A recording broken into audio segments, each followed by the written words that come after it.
if I would be an author, I would be just writing down notes and publishing a book right after Deep Tech Atelier on how to create your deep tech startup. But we are continuing. We're going to give you some more insights and more knowledge. And as we learned in the first part of the event, deep tech can be the answer to some global challenges. And if there is an industry that has challenges and that has money, then it is the defense industry. And right now, we are going to learn how deep tech startups can contribute to NATO's defense agenda through innovation and collaboration. I would like to welcome on the stage, she is the chair of the board of directors of the NATO's Defense Innovation Accelerator for the North Atlantic. She's the leader in national security and innovation with over 3 decades of experience in government and in industry. A round of applause to our next speaker, Barbara McQuinston. Barbara, welcome. Thank you. Thank you very much. Nice to have you here. Please, the stage is yours. Okay. Well, thank you, and welcome, everyone. I was really glad that I was introduced with the word about the challenges that we face. I'm going to talk a little bit about NATO innovation today, because I think you'll be impressed the work NATO has been doing.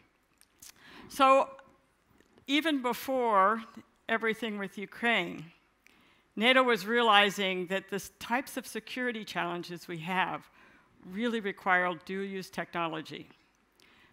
We know today, with Ukraine, obviously, it's accelerated the understanding of this, but even before, thinking about food security, energy security, infrastructure security, and thinking about the future challenges that we have, because it's not just about a military approach. It's about all the challenges that we have that we often send the military and our government support towards. So where are these challenges that are difficult for us, and what are the solutions that can actually change the way that we address these challenges? So in thinking about this, and in thinking about commercial deep tech, the realization that 70% of the advanced technology is invested in by commercial entrepreneurs, businesses, and are advancing very quickly. 30% is government-sponsored, and that's a change. That's flipped the cards quite significantly. So NATO started thinking about how to become more innovative. And they started 2 organizations, one being DIANA, the Defense Innovation Accelerator for the North Atlantic, and the other being the NATO Innovation Fund. This is pretty much groundbreaking work that's gone on and has launched. And DIANA now is here in London headquarters with hubs in Estonia and in Halifax. But we have 32 countries, and we're working with 32 countries to inspire the startup entrepreneurial community. The NATO Innovation Fund is the world's first $1 billion sovereign fund for security. I'm going to talk about both because both are really needed for how this is going to work and how it's operating. First of all, where do you start? You start with the people with the ideas and the creativity and the passion to put their ideas to use. And if I look across the 32 countries that are members of NATO, what I see from my DARPA background and my work in commercial entrepreneurial work is the fact that we have a superpower, and the superpower is all of you. All of you with your ideas, with your technology, and oftentimes the challenge is how do you get these solutions and these ideas, looking at some of the challenges we have with NATO, inspiring them to put their solutions forward for national and economic security. So we're looking at doing this by launching challenges. We launched the first 3 challenges last year, and the idea is to create a framework or a process where we can accelerate not only the idea, but accelerate the business and the technology. This is a way to also help de-risk the technology.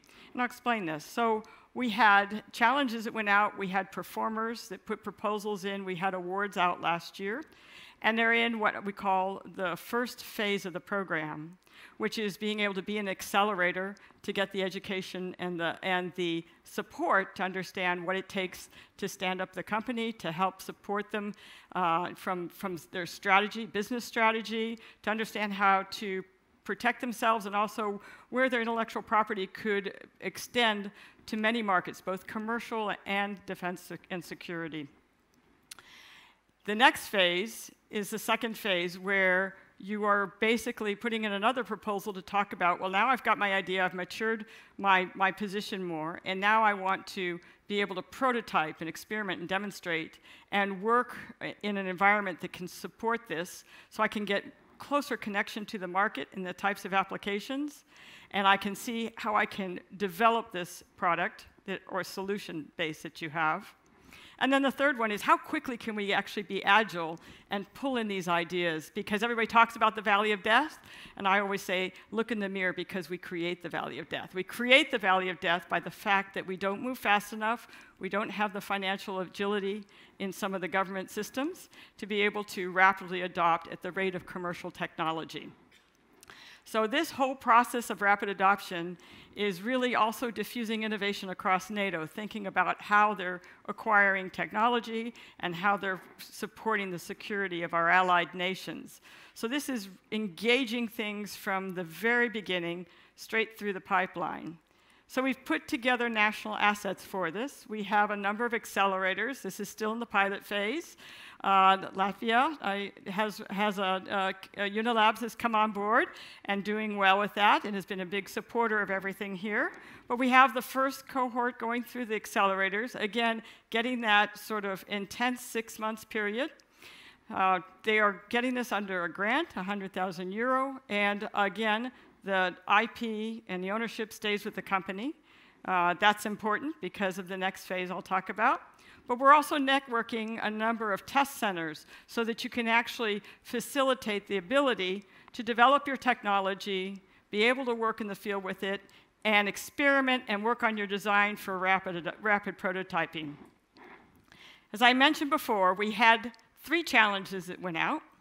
And these 3 challenges last year were in the area of energy resilience, looking at microgrids and cybersecurity for them, and looking at sensors and surveillance, especially in coastal regions, and then also thinking about data security and information security. And this goes across the board again, both commercial applications and defense and security applications. So we had 1,300 proposals, and we only had the calls out for a very short period of time, and that it was across the alliance. That, to me, is the first signal that a lot of people have ideas that they really want to put forward to change the nature of the security and stability of our countries. So 1,300 proposals, we were able to award 44. The good thing about this as well is the countries who are, 32 countries that are there, are also able to see where these innovative ideas are, where the entrepreneurs are, and develop programs and help pull in more resources for them to move together, even independent of Diana. But we also bring in mentors and advisors to help them grow the company. We actually put them in the accelerator program. We had 5 accelerators up. We have a common curriculum across the board where they're really looking about both defense and commercial side and accelerating the opportunities for their companies. We're also putting them in outreach days so that they can understand who they can connect to in the community for defense and security and commercial. So from the venture capital side, from the government side, this is important because oftentimes we tell our startup companies, no, you can't do this. No, we're going to put walls up with this technology. In deep technology, we have that conversation where we put a lot of walls up. Things take a lot of decision making. There's a lot of time. We want to break down those walls, and we want to create the ecosystem so that these entrepreneurs can connect directly, and we can promote these communities and these connections for the companies right away. So this has launched. We have our first cohorts out there. We'll be launching another 5 challenges out there.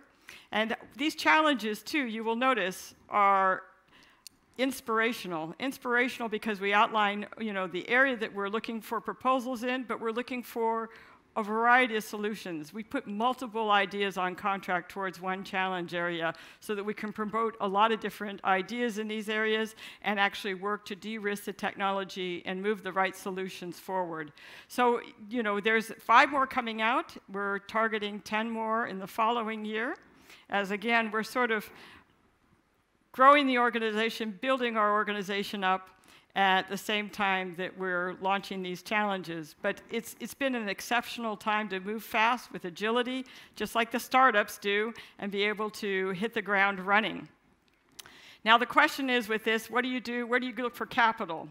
The NATO Innovation Fund, as I mentioned before, the very first multi-sovereign fund, billion-dollar fund, was stood up. It's 24 countries out of the alliance, but it's hopefully growing. But they are concentrating in 9 key areas of deep tech. And they're working with multiple investors and funds of funds and individual companies. And I think as this year progresses, you'll hear more about the investments that they're making and what they're putting forward. But this is what I call also the patient capital, the capital that's needed for deep technology and to be able to scale very rapidly for the commercial base market and the security market. So when you think of things, think of Diana as that initial pipeline of opportunity, but that opportunity in which to grow your idea, grow the company, and be able to become ready for capital or to see your dreams come true at a faster rate. So we really need to have your ideas and to have you put forward this process. We're trying to make it as streamlined as possible, not bureaucratic. We look at having the proposals once we announce them. Check out the website, and that's when they'll be out there. But for the Diana website, you can put the proposals in, but it's a short turnaround time, and it will be a short turnaround time in which to award contracts. And again, this is opening those windows of opportunities for you and being able to help you and assist you and provide a positive path forward so that you can succeed and we all can exceed across the alliance. So with that, I'd like to say thank you very much, and I look forward to your questions. Thank you, Barbara. Thank you very much for your presentation. Please do approach Barbara while you're at it here. We're going to have a networking break, and please do use this opportunity working for such a global cause, finding solutions that will help us feel safer